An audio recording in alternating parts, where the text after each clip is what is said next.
परवरदिगार, उर्दू जरा दिखा दीजिए। इन लोगों में उन ही में से एक रसूल भेजिए जो उनको आपकी आयतें पढ़ पढ़ कर सुनाया करे और किताब और दानाई सिखाया करे। ये गौर तलब बातें, किताब और दानाई दोनों सिखाया करे और उनके दिलों को पाक साफ किया करे। बेशक तू गालिब और साहिब हिकमत है। अब जो दानाई है वो अल्लाह रब्बुल इज्जत ने अपनी सिफ्त के तौर पे साहिब हिकमत अपने आप को कहा है। और यहां मैं ये बात आपसे शेयर करना चाहता हूं कि जो लोग किताब और दानाई की बातें सिखाते हैं वो साहिब हिकमत हैं और साहिब हिकमत होना अल्लाह रब्बुल इज्जत की सिफ्त है। जो मैं आपसे बयान करता हूं आप मेहरबानी करके इसको आगे बयान कीजिए, जिससे मिलिए बेशक कोई पोर्शन उसके सामने जरूर गौर व फिक्र के लिए रखिए। जब आप ऐसा करेंगे आप ना सिर्फ दानाई वाले होंगे, साहिब हिकमत होंगे, अल्लाह ताला के पसंदीदा बंदे होंगे, बल्कि मेरे भी मोहसिन होंगे। अगर आप ऐसा करें तो मेरे और मेरी टीम को अपनी दुआओं में जरूर याद रखिएगा। नहीं कुछ कमी तेरी ज़ात में है, हर एक शय तेरे हाथ में।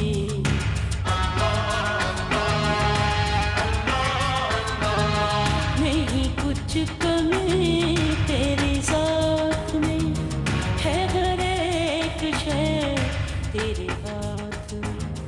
तो सहर में शाम जैज बन गया जिंदगी भर का कनेक्शन।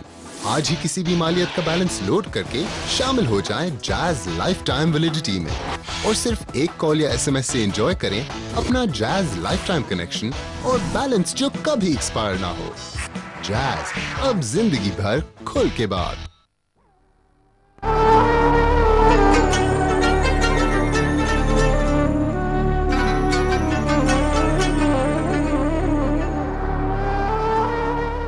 बिस्मिल्लाहिर्रहमानिर्रहीम। अल्हम्दुलिल्लाह लॉज एंड कुरान के 13वें लेक्चर के साथ आपकी खिदमत में हाजिर हैं।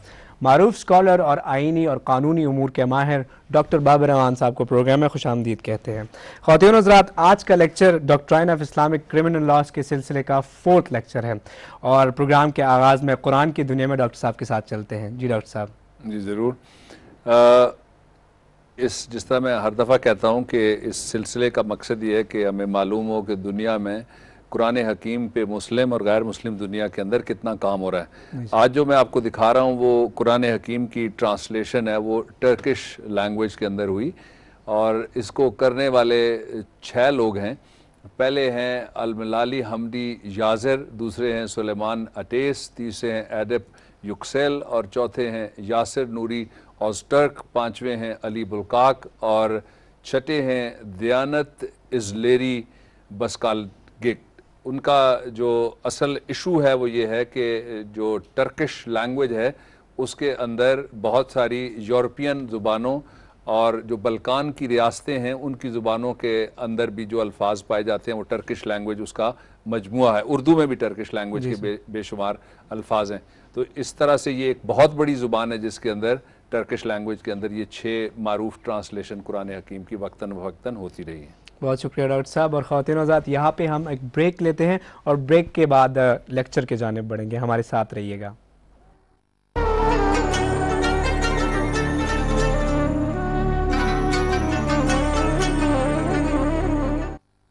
जी वेलकम बैक। आइए डॉक्टर बाबर अमान साहब का 13वां लेक्चर सुनते हैं। जी डॉक्टर साहब बिस्मिल्लाह फरमाइए।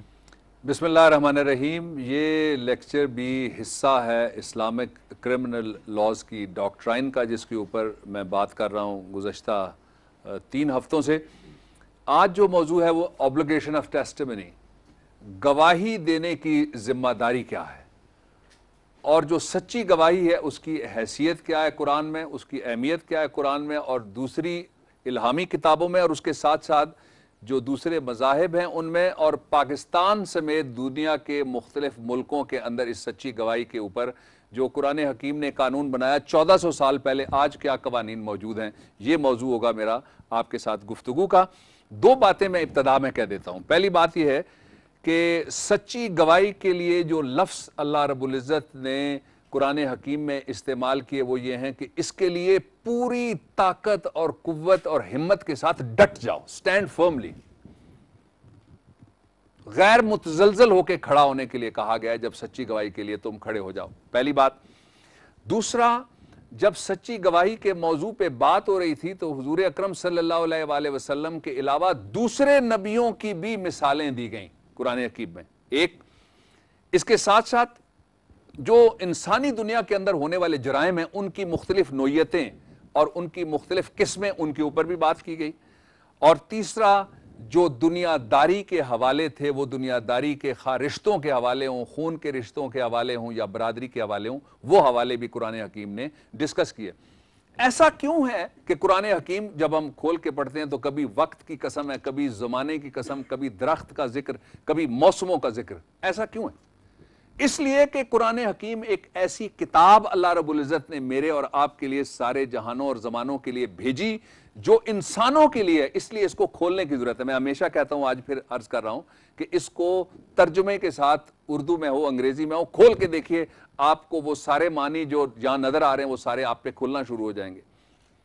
اور یہ کتاب چونکہ انسانوں کے کھولنے کے لیے، ان کے پڑھنے کے لیے، ان کو فالو کرنے کے لیے اور عمل کرنے کے لیے، اسی لیے اس کا انداز اتنا آسان ہے۔